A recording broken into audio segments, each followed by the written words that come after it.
to our panel discussion. We'll begin our first of our two panel discussions. And the first one is titled Promoting Coexistence, Accountability, and Stability in Ethiopia and the Horn of Africa. This panel brings together leading experts whose work is integral to understanding and addressing challenges and opportunities in fostering peace and stability in the region. We're honored to have a distinguished group of panelists whose diverse perspective and experiences will offer deep insight into the complex dynamics of Ethiopia and the broader Horn of Africa. Allow me to introduce our first panelist, Mr. Faisal Roble, who is an academic and international political analyst. Mr. Faisal is a respected academic and political analyst specializing in the Horn of Africa. His extensive research and analyses have provided valuable insight into the political landscape and conflict dynamics of the region.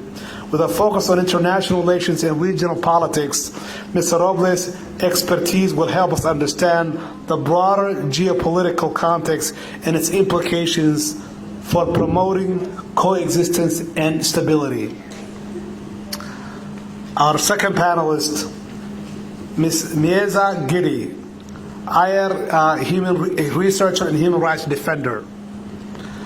Ms. Giza is a dedicated researcher in international relations and a passionate advocate for human rights. Her work focuses on documenting human rights violations and advocating for justice and accountability, specifically in the Tigray region of Ethiopia.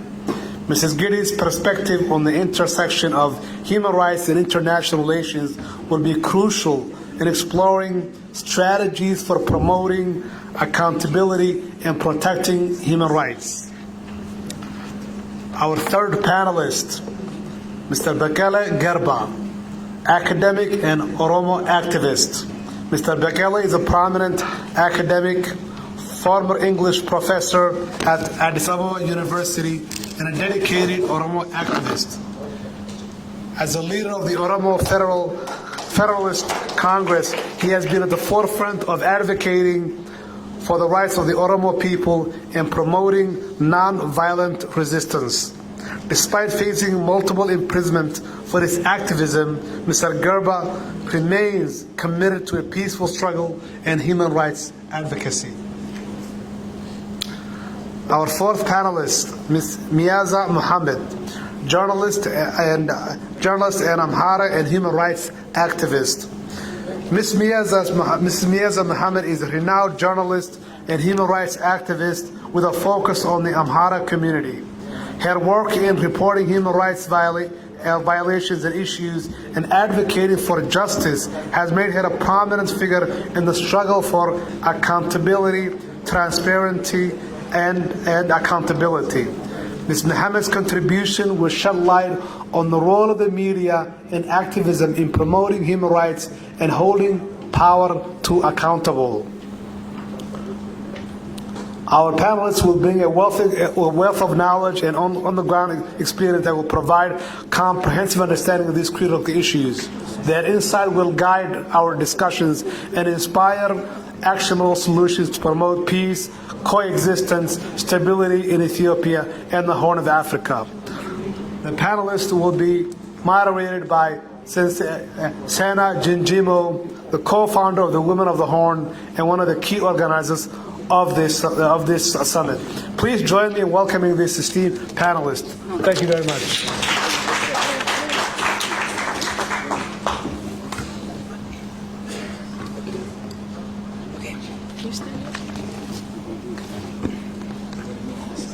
Oh, no, that's fine. Okay. You can. Hi, everybody. I just need to make a quick statement. We may need to pause the panel because the mayor is going to come and want to give a quick remark, and then we'll start over again. So there may be a moment where we stop.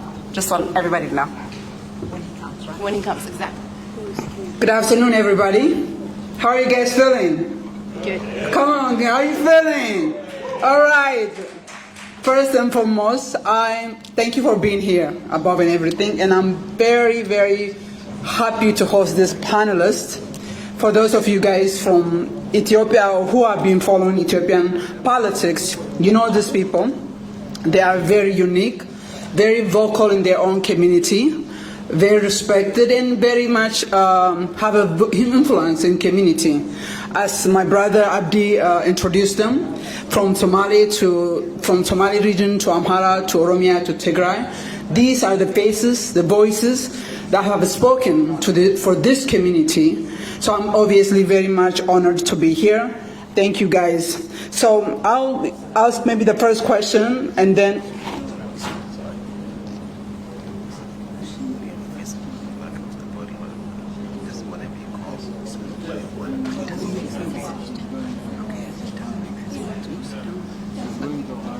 okay.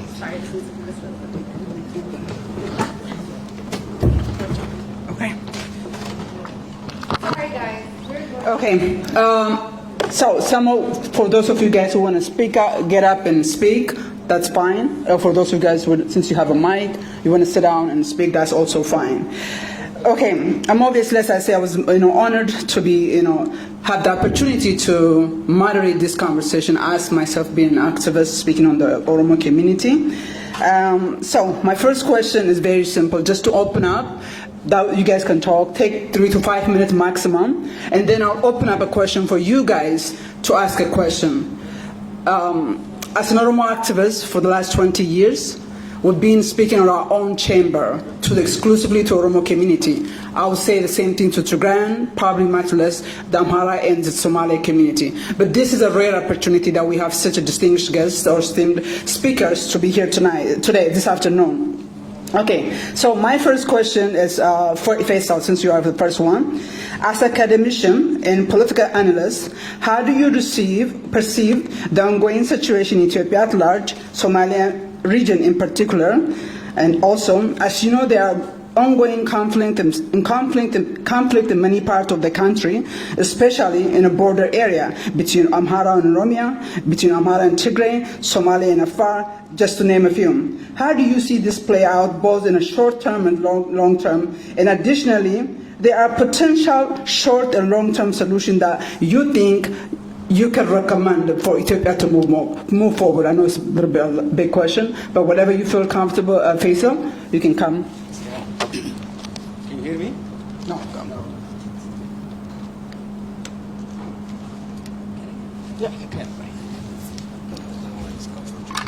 Yes. So thank you for the expansive question. Actually, in order to answer that question, I want to just highlight some issues about Ethiopia. As someone said this morning, the name Ethiopia is very new in the political lexicon. It was Abyssinia after the Second World War when the United States became the undisputed power. It took over what Great Britain used to have, which is to really rule the world. And with that, the U.S. wanted to remap the world, particularly Horn of Africa, simply because the Red Sea, which is now very important in the international arena, was at the time on the focus of the United States of America. So the U.S. wanted to establish its #1 electronic messaging station in Asmara, Massawa, Eritrea. With that, there has to be some exchange. For the U.S. to get part of the Red Sea, it had to do something for the king of Ethiopia at the time, Haile Selassie.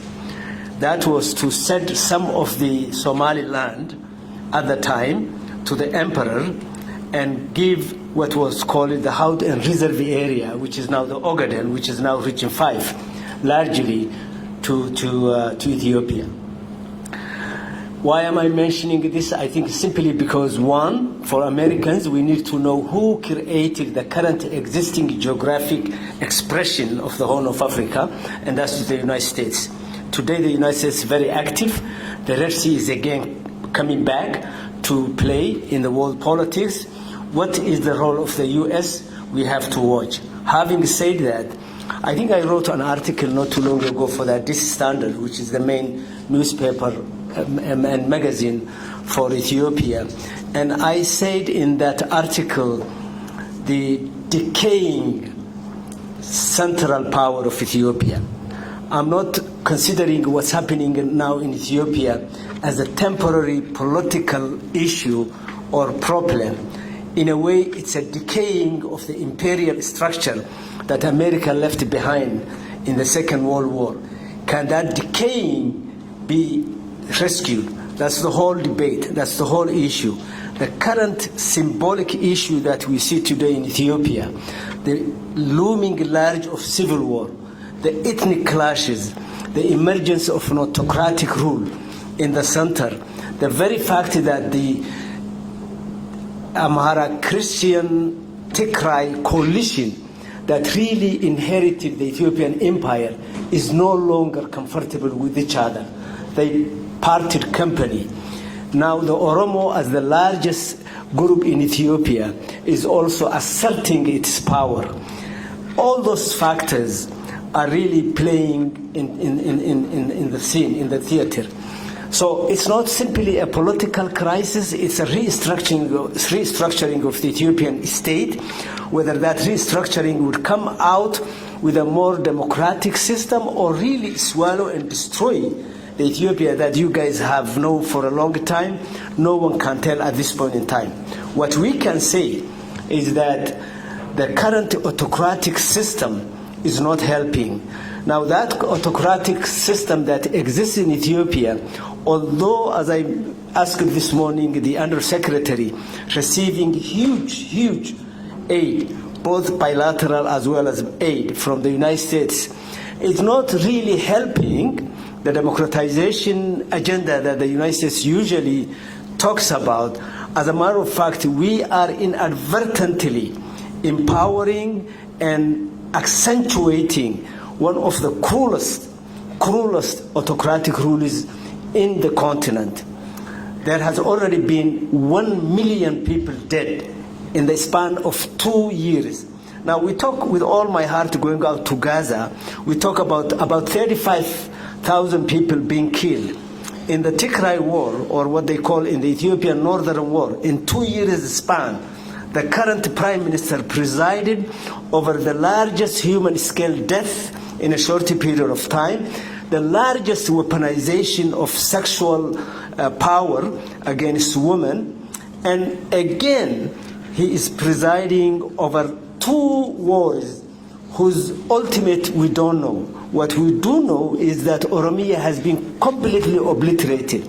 Ethiopia's breadbasket, Ethiopia's home for gold, Ethiopia's economic base is completely destroyed. In addition to that, the Amhara region, which most of you probably have associated with the formulation of the empire that I just talked about, is in an active war that may even be worse than the Tigray crisis. Having said that, the Somali region, which is the most eastern region in Ethiopia, has always been a hot potato for creating conflicts, for also generating conflicts. The only region that's now enjoying peace is the Somali region.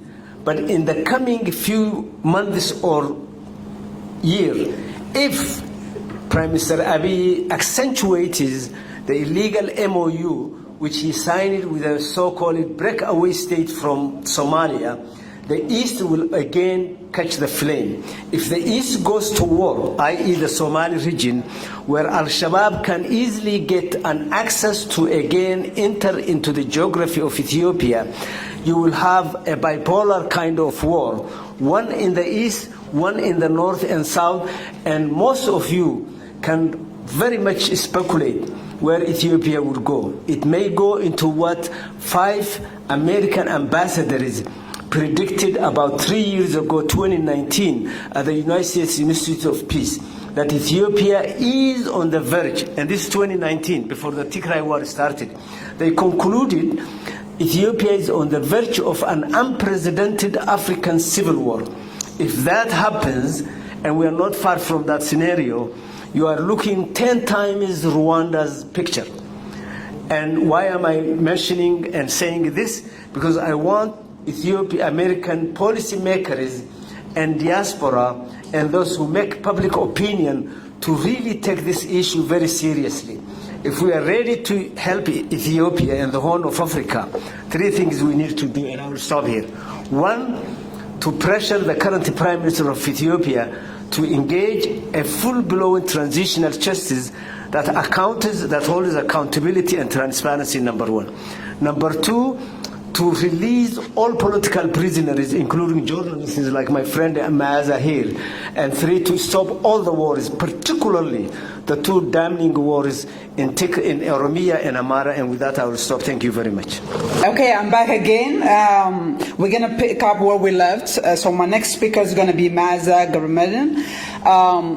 Just for the audience and for the panelists, I would like the conversation to be spicy, honestly talk about it. Since all four of you guys are from Ethiopia, so we're going to be focusing about Ethiopia. So Maaza, my next person is like, you work as a researcher in international relations and a human rights defender is commendable. You were and still a very active participant when it comes to the issue of Tigray region. As a Tigrayan woman, also living in diaspora, what critical issue or priority do you think is for the Tigrayan community that are currently grappling with? And what would the immediate priority be? Also, one more question. How do you see the current situation for the country at large? Thank you, Sena. That was a very loaded question. I know. Hi, everyone. I know it has been a long day, but I hope you have a bit of patience to listen to what we have to say. So, what do I think about the current situation in Ethiopia? Unfortunately, many of you might think that the conflict in Tigray, what we believe is a state-sponsored genocide, has ended following the cessation of hostilities agreement that was signed in Pretoria almost a year and a half ago. However, the fact remains that people on the ground continue to suffer. The only different thing now is that the suffering is not only limited to Tigray. It has been exported to other parts of the country, and the country as a whole is in chaos at the moment. Civilians left and right are suffering at the hands of a very dictatorial and genocidal regime that continues to occupy power at the federal state. And this is not only due to the very corrupt and dictatorial nature of the federal government, but also due to the ill-informed and at times uninformed foreign policy of countries like the US and the European Union. Because this very influential powerhouses continue to embolden the federal government as it continues to slaughter people left and right. A very simple example is what happened in Tigray. There are concrete evidences that prove what happened was indeed a state-led genocide that resulted in the killing and the massacre of over 500,000 people and the conflict-related sexual violence of over 350,000 young girls and women. But despite these facts that are independently verified, the State Department and others at the US government continue to push for transitional justice. Transitional justice, in a very simple term, is like reconciliation or forgiving and moving forward. We don't believe, I personally as an international relations researcher and as a human rights defender do not believe transitional justice would lead towards stability and peace. What could lead towards a sustainable peace in Ethiopia is a real accountability and justice mechanism that the people continue to call for. And this is not really a call only coming from the people in Tigray. I believe this is a call that is echoed across the board by all Ethiopians. And there is a very legitimate reason why that's the case, why we don't think transitional justice will lead Ethiopia towards sustainable peace and stability. One, the federal government that controls all judiciary mechanisms in Ethiopia, including the Supreme Court, doesn't have the political will nor the commitment to render justice for the crimes it committed. Two, the Ethiopian judiciary system doesn't have the capacity to adjudicate crimes as grave as weaponized sexual violence and man-made famine and massacre. But the third and the most important thing is the conflict in Tigray was not a local conflict. It was a regional conflict that involved Eritrea, Somalia to a certain degree, UAE, United Arab Emirates, and many other countries. And so there has to be a justice and accountability mechanism that truly reflects the reality and has the intention and the capacity capacity to forge a better path going forward. But what's happening today, as it has been echoed earlier when folks from the State Department was talking, is that the US government and others haven't seen enough of the evil nature of the federal government. They haven't seen enough of how little to no regard the federal government has when it comes to human rights, and they want to continue giving them chance to kill and massacre more people and marginalize even more people in the nation. So really the solution here is for global or international partners, including the US government, to have a well-informed foreign policy towards Ethiopia. Foreign policy that centers the aspirations and the political wishes of the Ethiopian people, and not necessarily the few that continues to influence the foreign policy.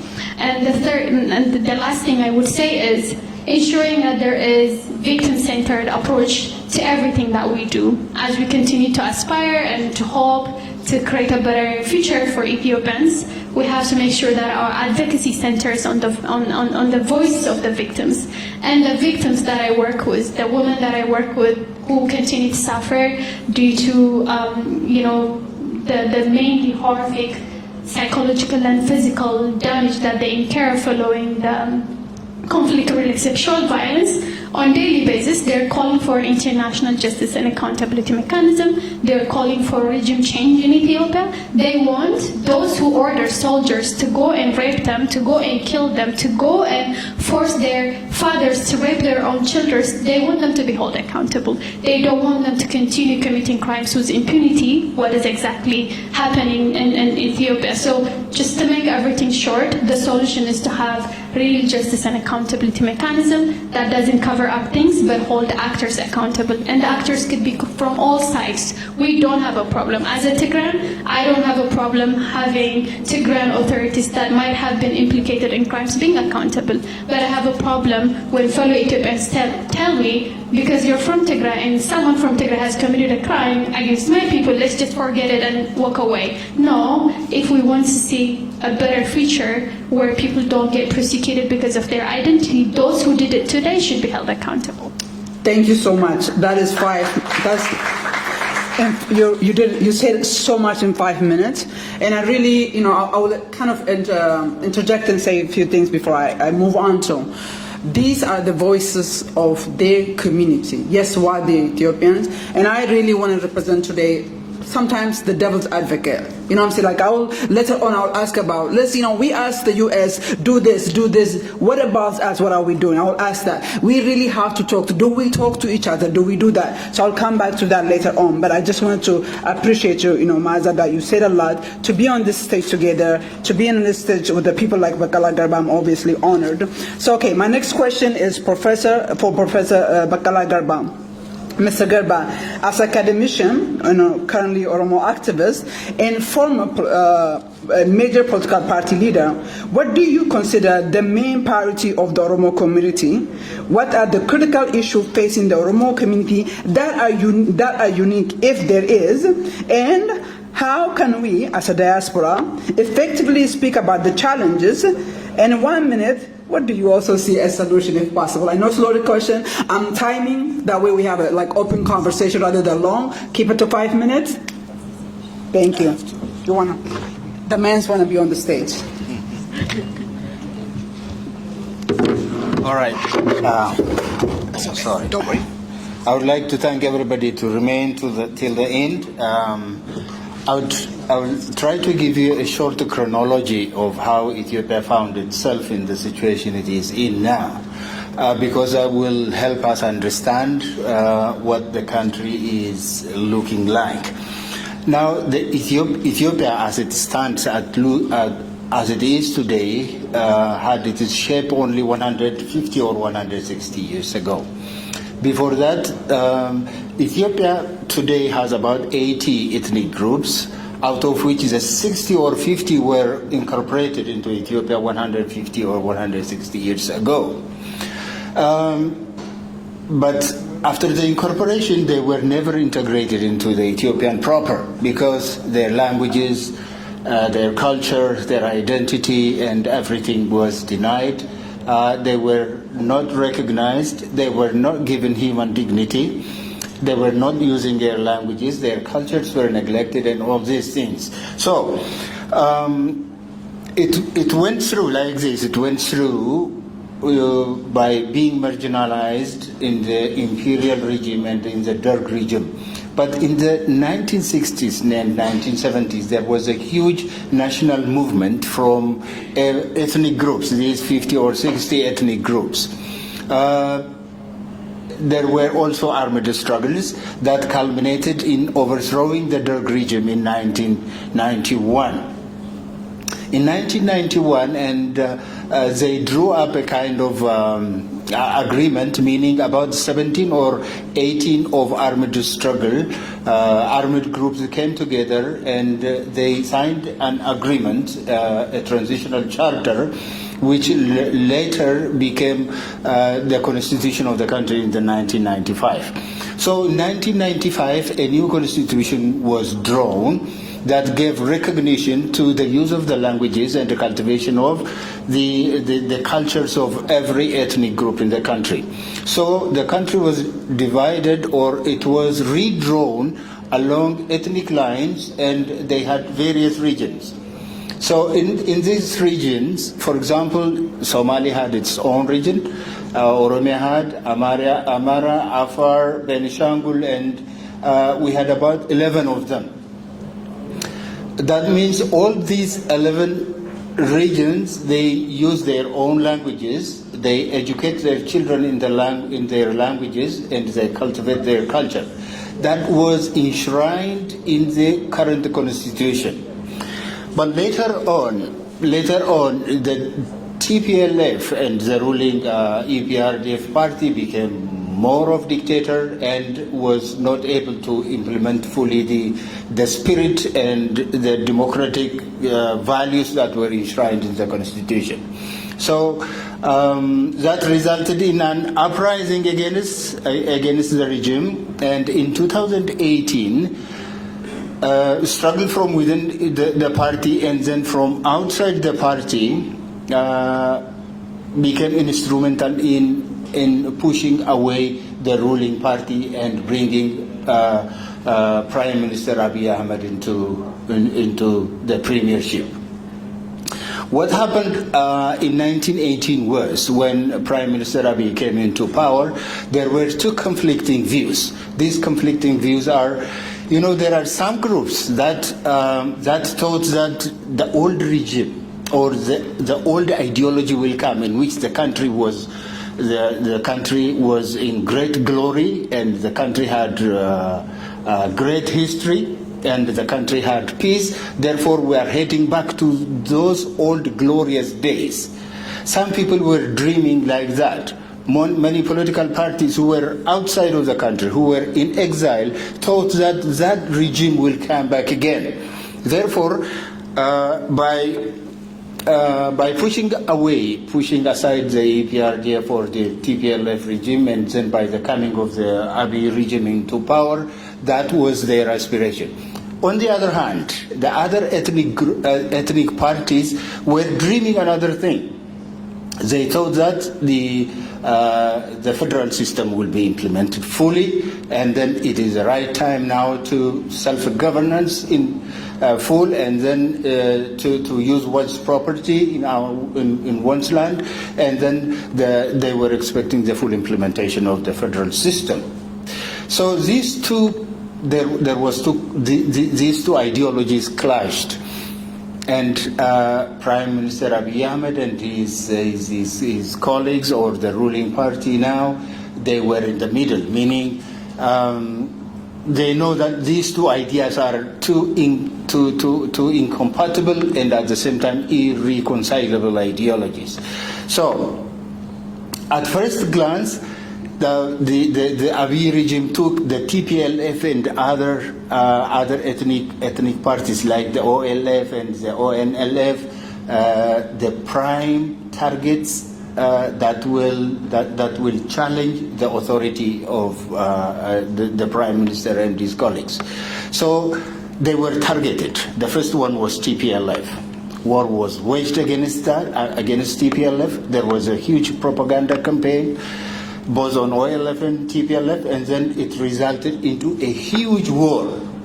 It resulted in huge war, like my friends said, about 1 million. You cannot believe. Many of you might not have heard this. Within 2 years, about 1 million people died in one single country. The country fought against its own people. 1 million people died, and several hundreds of thousands were evicted their places. So today, the situation in Ethiopia is so grave. Economically, the economy is on its knees. It has defaulted on its foreign debt. There are no direct foreign investments in the country today. Industries are being closed. There is a huge unemployment in the country. There is huge corruption. The cost of living is rising. Therefore, the country is in a very, very bad shape. So, politically, the same is true. But what can one do for this one? I would say only one thing. There are so many suggestions for that. But as to me, what seems feasible is going back to constitutionalism. You know, I heard on this stage from Undersecretary earlier, and I responded to that because she said, or according to her views, it was ethnic federalism didn't work. And I said ethnic federalism was not practiced. It is about self-rule. It's about human dignity. It's about accommodating diversity. It's about democracy and equality. It has never been implemented. Had it been implemented, these all problems we wouldn't have faced that. So let's go back to the constitutionality. Conduct free, fair elections, and then the West, including the United States, must help so that we head towards that. Otherwise, the idea that is going on in Ethiopia today about the national dialogue, in which the cadres or the government is talking to itself, and also about the idea of transitional government, does not work at all. It will pull us down. It will bog us down into further ditch. Thank you so much. Thank you, Professor Gerba. So let's be mindful of it. I'll just go to the fourth panelist and I'll ask her, and hopefully I'll open up that, take maybe a few questions, and then I'll close up. Okay. Finally, Maza Mohammed. Ms. Mohammed, your role as a journalist and Amhara activist is vital for the interests of your community. Given the ongoing volatile and active conflict in Amhara region, especially since Victoria Agreement in late 2020, how do you categorize the situation in Amhara region? And what do you see is the top priority of the Amhara people? In 1 minute, how do you see the situation in the country at large?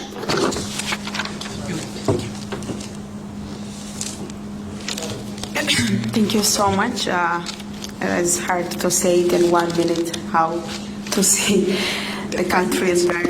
Yeah, anyway, the country at large, before I speak about the country at large, I have to speak what my people or what Amharas are in need right now. As you said, in Amhara region, there is an active war. There is a series of active war. Internets are shut down. There is no transportation. There is nothing in the region, and it is under state of emergency. Though the state of emergency is declared in Amhara region, but it works all over the country. That means all Amharas all over the country are profiled under state of emergency. All the true voices of Amhara journalists, even the House of People representatives are arrested.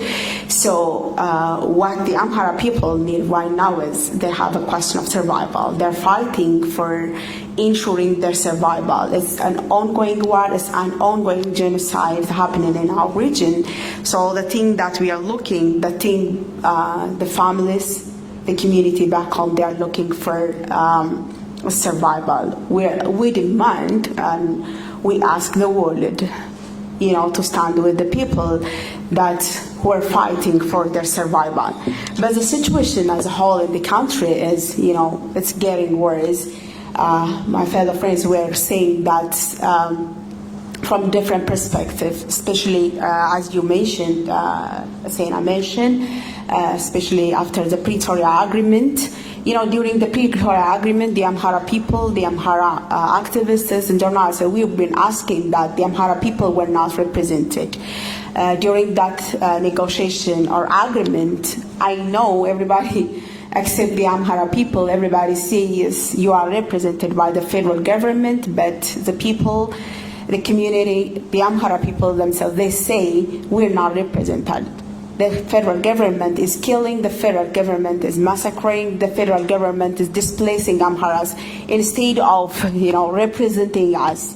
But during the agreement between TPLF and Prosperity Party, the negotiators, they said you are represented.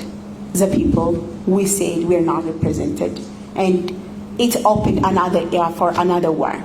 It ended up the Tigray war, and then it opened a door for the Amhara war. So Abiy Ahmed opened official war to the people of Amhara.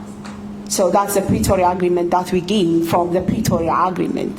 So we're not looking at another Pretoria Agreement. We're not looking at another peace negotiation which we are not truly represented. People are talking about national dialogues or negotiations right now for Amharas, whereas the true voices of Amharas are under prison. All the journalists, I'm a journalist, I'm not arrested because I'm here. All my friends, my colleagues, even my media back home is closed already. And I know that if I go back home, they will take me from the airport. That's why I'm running here and then with a tourist visa. I'm not even a citizen, or I'm not asking for asylum right now. Because I came here just to visit, and I stayed here. As soon as I arrived here, my media were closed there. My friend is arrested. The two representatives from the House of People representative, the Amhara representatives, they are arrested. And we're talking about the national dialogue or peace negotiations, which is a great, a serious paradox. So for us, we need to have the true voices. As an Amhara, we need to have the true voices. We need peace. We need justice. Even we ask for independent investigation for the previous issues too. Not only for this ongoing war, but also for the previous issues. I have been witnessed for Amhara women. I interviewed, I listened their story, I cried with them, who were raped by TPLF soldiers, who were displaced by Prosperity Party soldiers, and OLS soldiers too. They told me their stories. And also I heard the stories of Tigray women who were raped by different groups. They said the Amharas, the Amhara leaders, the Amhara soldiers, the Eritrean soldiers raped them. I heard all these things. So I demand for the true independent investigation. Not accusing here and there. But also I demand, in order to make the situation better in Ethiopia as well as in Amhara, we need to stop the government, the Abiy Ahmed government. We need to stop the war on Amhara, the ongoing war. I'm not talking about the situation which is past. I'm talking about the ongoing war, the ongoing genocide which is committed by the Ethiopian government. Unless and otherwise, all things will be, a joke for Amharas. Talking about peace negotiations, talking about national dialogue, talking about agreements like Pretoria and others, it is a joke. First, we need to survive. We need the world to stand to stop the ongoing war and genocide. Denying all these things and having Amharas with negotiations and national dialogues is unthinkable. So if you ask me, how do you see the situation? This is how I see it. Thank you. Thank you, Mazem. I'll take my papers.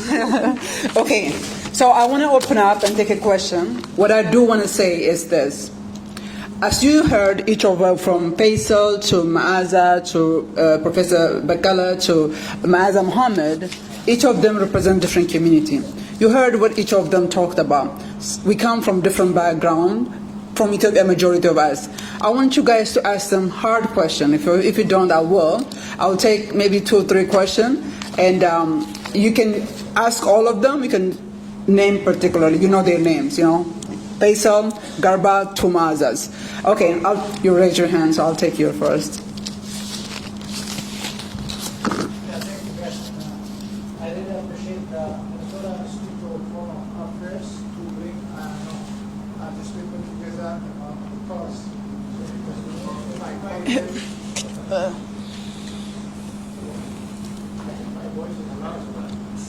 I mean, the media is also recording, so okay. The question, 1.5 minutes. yeah, thank you for bringing them together because if I called them maybe or probably I wouldn't succeed because of the deep division. So my question, I do have 2 questions, one for all of them. Ethiopia is deeply divided among communities, and one cause for the current turmoil is this division and the rhetoric from all sides against each other. So what is the way forward, and how can we come together and as Ethiopians stand together and bring the communities together to solve our issues and to clear our house? That is one question.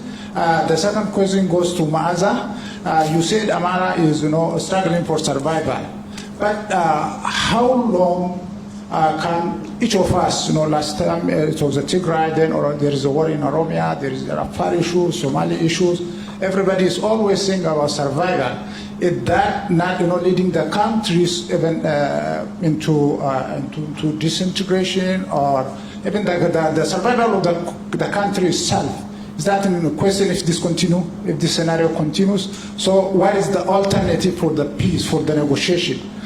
Is there any other mechanisms? For how long the Amara going to fight with the federal government? Then there is a blame from Tigray against Amara.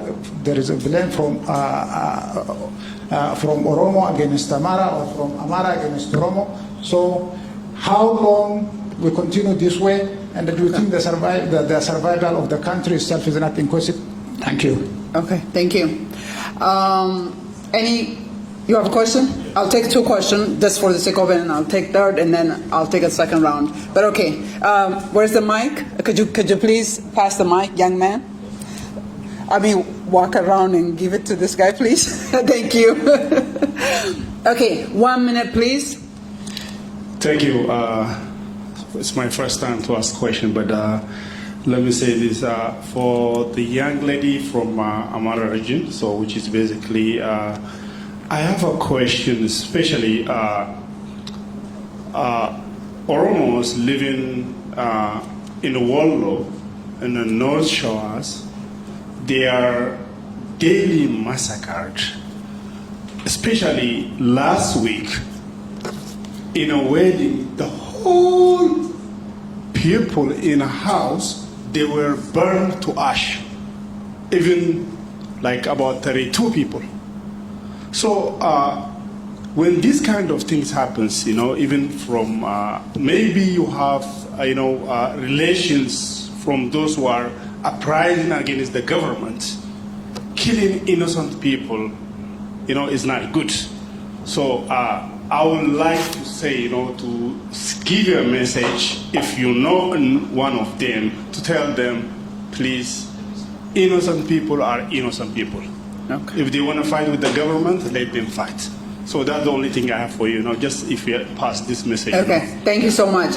The third question is over there. Yes. Okay, and that will be the third, and then I'll come back. I'm sorry, I didn't know you walked. Okay, I didn't see you, but I'll try to take some. I hope you're writing down, and just keep in mind. Let me just say this: these are here in diaspora, they do not represent any political party, so they do not. You ask them general question. They cannot, make any decision like, hey, oil stop, fund stop. They can't realistically. So just generally, but they are very prominent activists. Please go ahead.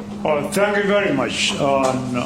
We follow the news and we follow what's going on in Ethiopia, and everybody's concerned about what's going on. And what you are telling us is true. It's the truth. But my question would be different, and it will be a sequel or a follow-up of what I asked today to Ms. Molly Fee. My question is, and I'm asking this as individuals, because I'm from Somalia.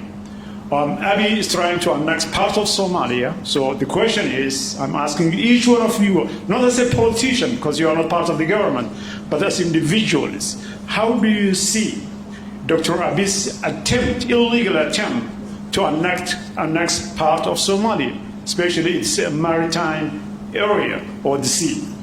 That's my question. Thank you. Thank you so much. Okay, let me move on, and I want them to answer. There's 3 questions that have been asked. Okay, I'll come back and then let's answer this, and then for the panelists, I'm gonna time you, and so you please keep it to 2 to 3 minutes because this is responding. So that way we can turn it into a conversation. Faisal, want to start, please? I think I will only touch the last question and the question of people fighting each other. I think the death and the inner fighting that you see in Ethiopia is really more than what the eye meets. I think it's a restructuring of the Ethiopian state per se. People don't just go into war, people don't just kill each other, governments don't kill its people. There is a political crisis and a state formation crisis. I always argue that Ethiopia has never achieved what is called state formation. The West wrote a lot propaganda about Ethiopia. What you see today is Ethiopia struggling to either separate from each other or form a state, and that's the conundrum. And that's what Governor Bakali was mentioning. Can the constitution rescue Ethiopia from its imperial hodgepodge, Humpty Dumpty that it was to a cohesive state formation? And the verdict is not yet there. That's one. In terms of Abiy trying to grab or annex part of Somalia, for those of you who don't know Somali history, it's only 54 years since 1954 when Somaliland was annexed to Ethiopia by the US with the British and Emperor Haile Selassie. So people who were not under Ethiopian rule are still alive and young and kicking. That's why the Somali region, not 1% speaks Amharic.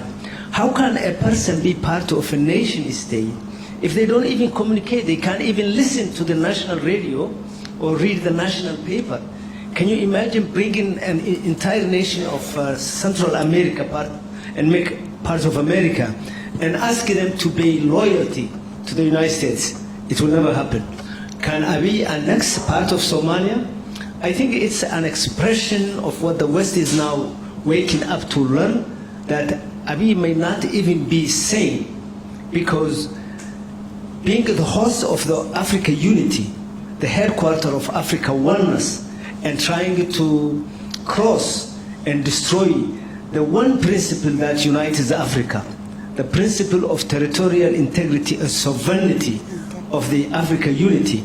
It's like America trying to kill itself by annexing Canada. That's what Abiy is doing. So in my opinion, it's only a madman's play to attempt that. Thank you. Thank you. I will also touch on 2 questions. The first one, I believe a brother from Ethiopia asked here about people in Ethiopia being divided. I don't buy that concept, unfortunately, because I don't think there is a concept called Ethiopia to begin with. There is no national identity called Ethiopia. Ethiopia is the coming together of different nation-sized nationalities. The Tigrans, the Amharas, the Oromo, the Agao, the Kamant, and the Somali, and what have you, make Ethiopia what it is today.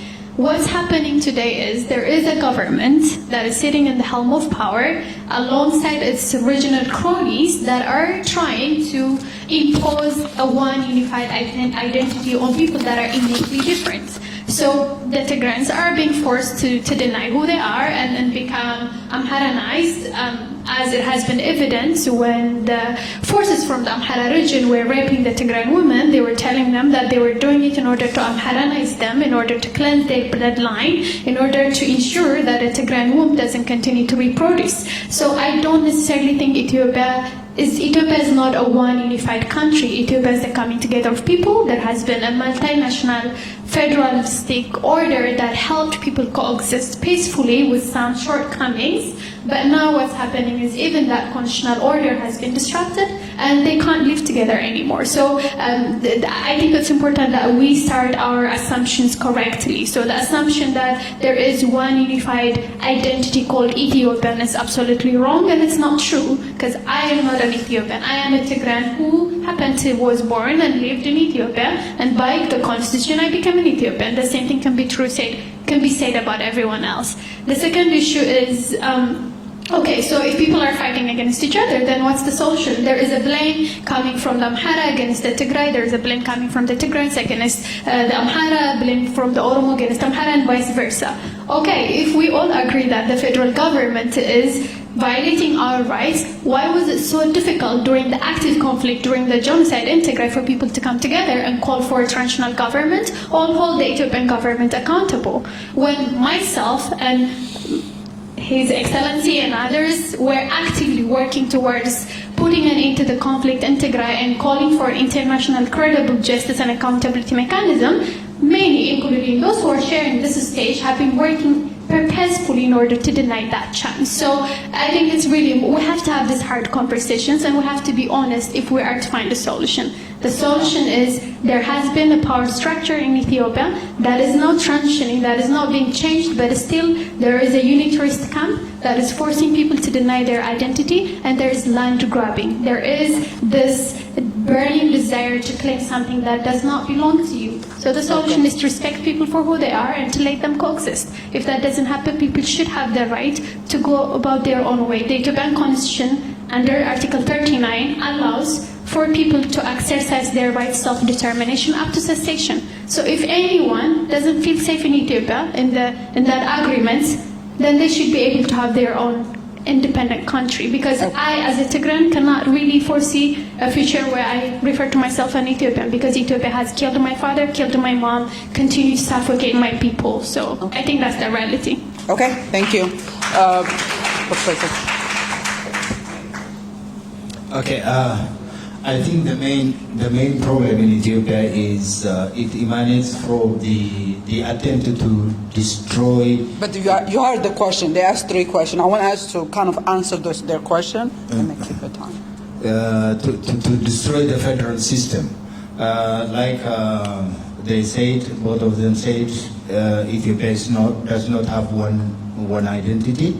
We Ethiopians, we have very little things to share except the country, and that state formation, because it didn't integrate all its people, were not considered themselves as one people, in fact. And this attempt has been done in the last 30 or something years by bringing them together to form a state. There was a federal arrangement in which every region uses its own language, cultivates its culture, and we say that was a very good beginning. But now the attempt to destroy that and to take away the hard-won rights of the people, and then to squeeze everything and then put it in one melting pot has brought all these problems. Because, like I mentioned earlier, the current Prime Minister tried to destroy anything that is associated with the identity of various ethnic groups and denial of diversity. Therefore, I think as far as this continues, the country the fate of the country we do not know what it leads to in the future. So as one country, like my friend said, what can we do? And then I'll go back to my original recommendation, whether some people may accept or may not accept. I will say, well, let's go back to constitutionalism. Let's present our idea, the federal group, and then whatever group there may be. Let's hold our own ideology and then appear in front of the electorate, and then let's get elected through that, and then try to form one government. That is how what I say at the moment. Otherwise, what the government is doing, or through armed struggle or other things, the one we are trying will not take us anywhere, and the country will not head toward this unity, I suppose. Okay. Yep. Okay, thank you. Yep. So two questions. The first one, the person who raised it wrong. Yeah, the way forward. If I can repeat the question for you, is the way forward, and what alternative, to the current issue, the conflict in Amhara, and then obviously. Before the way forward, he asked until when Amharians are fighting for survival, because he said first he mentioned all people or all others, they say the question is about survival, the war is about survival, and something like this. And I don't know why the person makes that question when it comes to Amhara issue. First my question is for you. Amhara saying we have the question of survival. They are trying to fight peacefully. They were demonstrating, they were asking in different ways, in peaceful ways, and after a long period of participating in peaceful activities, they are tired of all these things and they stand up for their rights. So this time, there's no any single Amhara who cares about the survival of the whole country.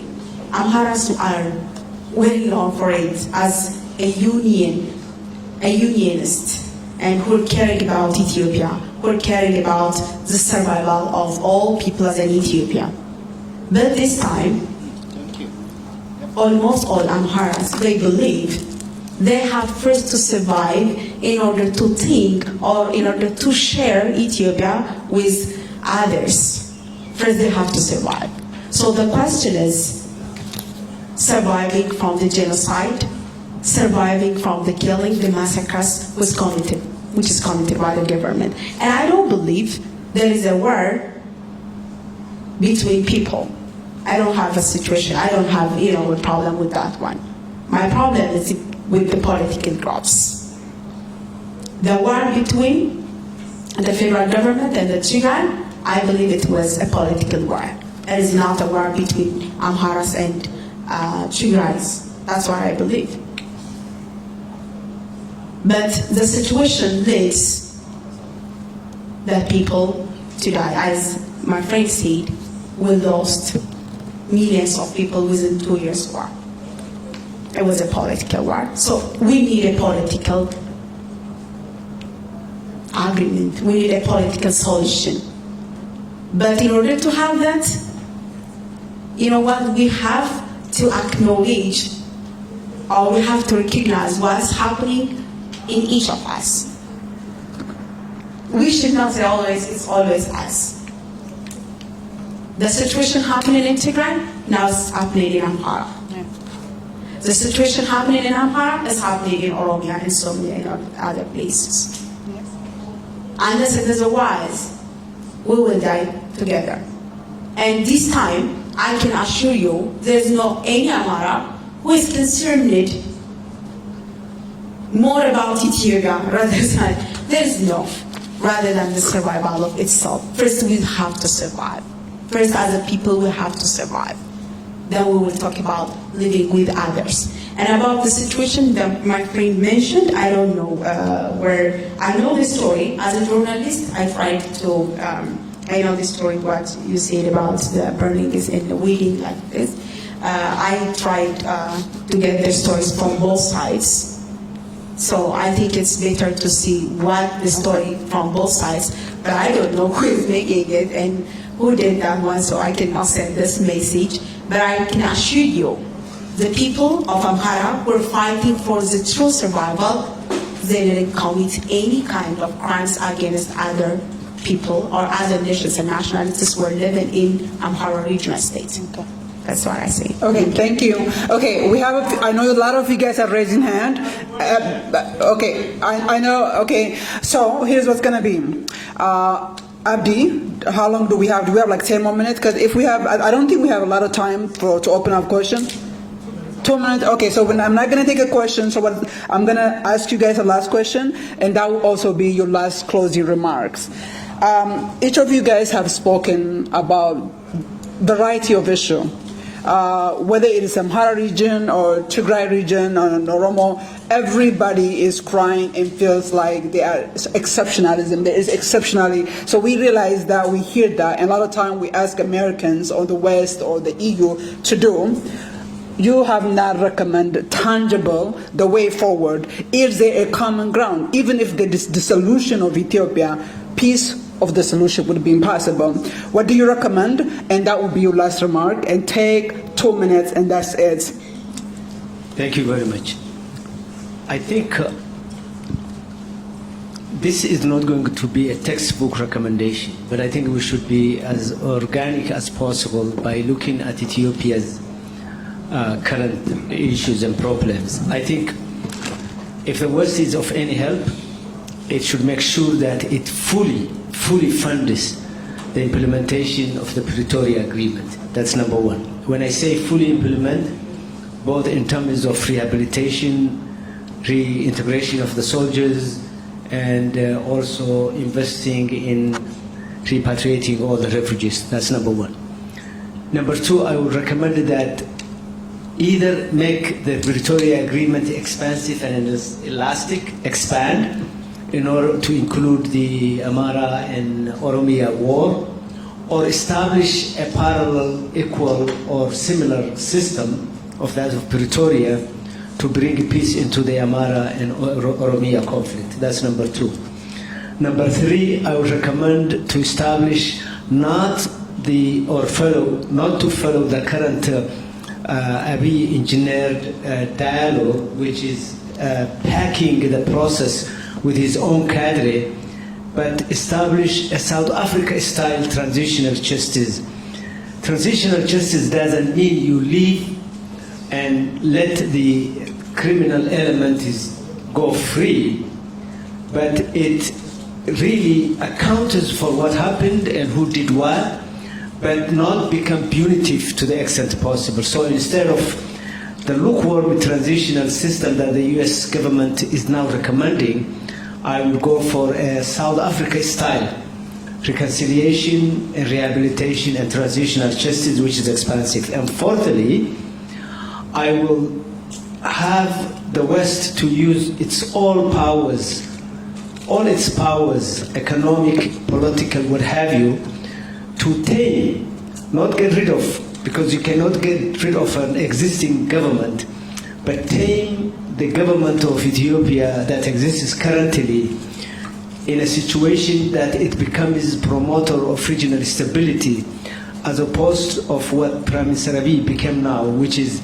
the number one instigator of instability in the region by having conflict with Djibouti, by having conflict with Somalia through the MOU, and even by not having comfortable relationship with Kenya, which is now inherited what Ethiopia used to have, which is the anchor starter in the eyes of the West. So I think taming Prime Minister Abiy and bringing him along is also a huge assignment that both Ethiopians as well as the West would have. Thank you very much.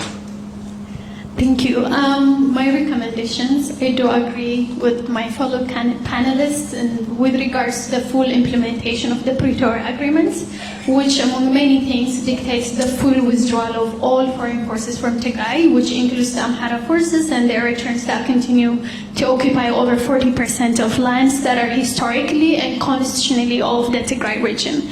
And in addition to that, there needs to be full rehabilitation and repatriation of IDPs who are about 2.5 million of them living in extremely horrific circumstances across the region.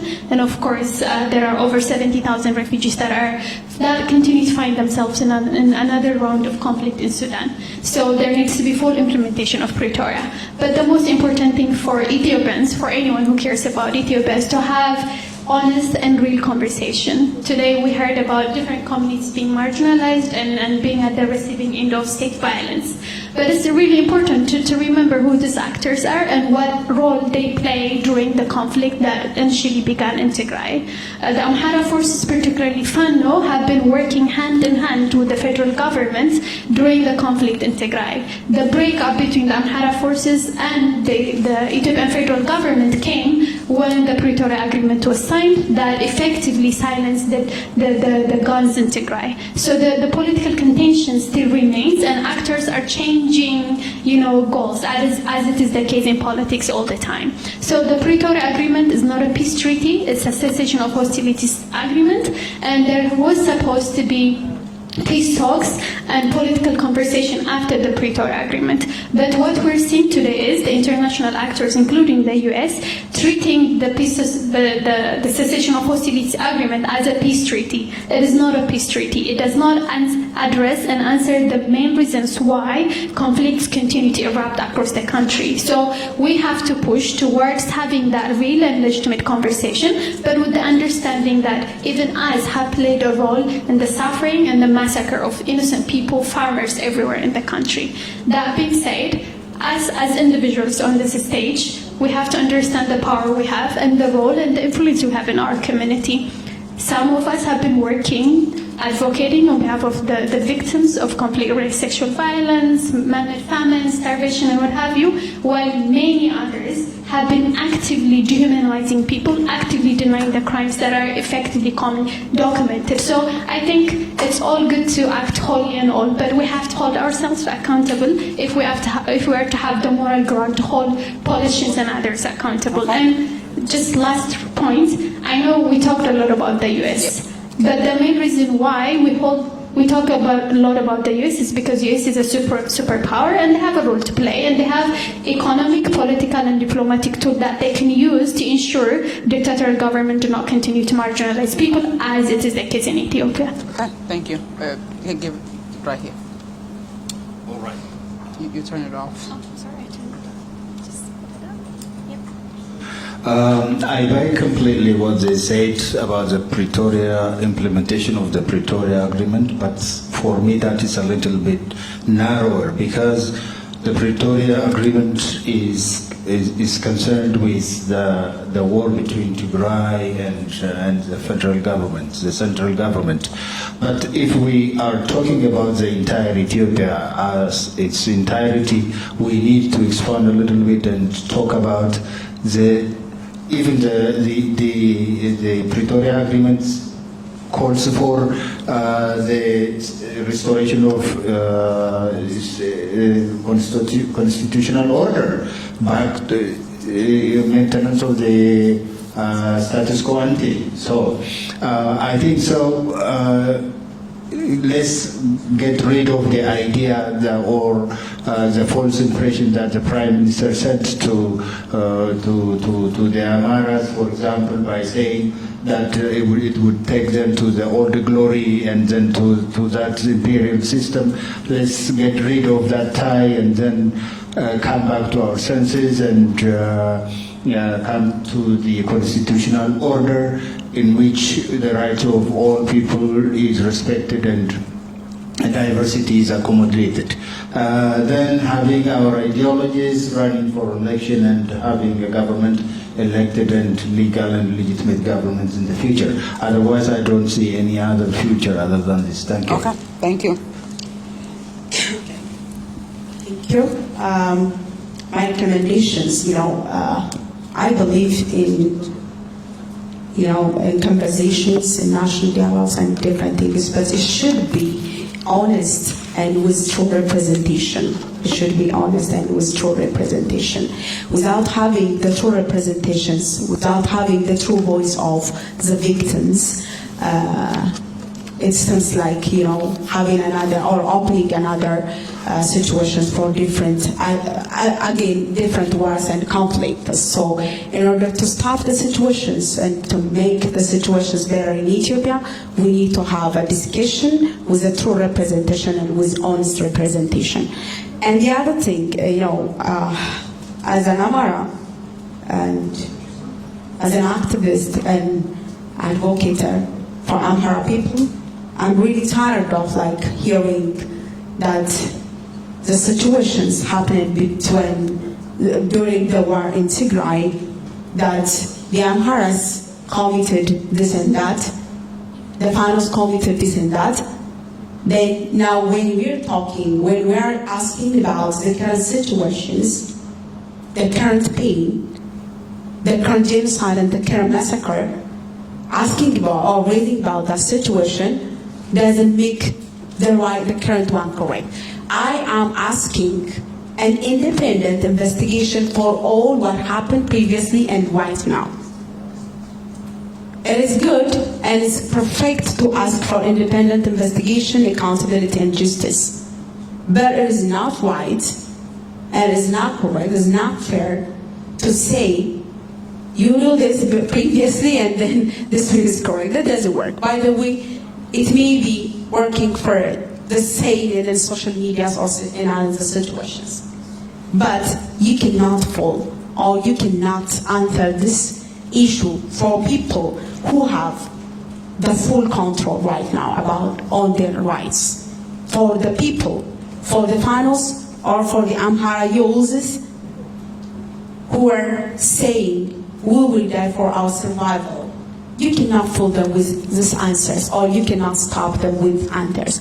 You can stop all the situations, you can make better the situations with truly addressing the situation. Unless there will not be any kind of situation that you can make it on the social media. Shouting on social media, blaming, shaming, or trying to underestimate people, it works on social media. But on the ground, people are dying for their survival. So you cannot stop it in this way. That's what I'm saying. Thank you. Okay, before I let them off the stage, I'll say this. I'll ask each of you, as well as the panelists, just for a moment, whatever ethnic group you are, step out of that and pretend like you are, if you're an Oromo, pretend like you're an Amhara, or if you are Somali, pretend like you are Far, or whatever ethnic it is. What would I do? How would I feel if what's going on now, or what's happened 2 years ago, what happened 2 decades ago happened to me? I want to ask, it's about time. Ethiopia, the home, is in crisis. A crisis that requires no one can save us other than us. For us to save ourselves, that we have to see the humanity of the other person. These panelists who came here are very vocal in respecting their community. Some of them took high risk to be here to sit next to the fellow person they sat next to. I want to appreciate them on behalf of the Institute, and I want to appreciate them on behalf of the UWH, and on behalf of you guys. Thank you so much for being here.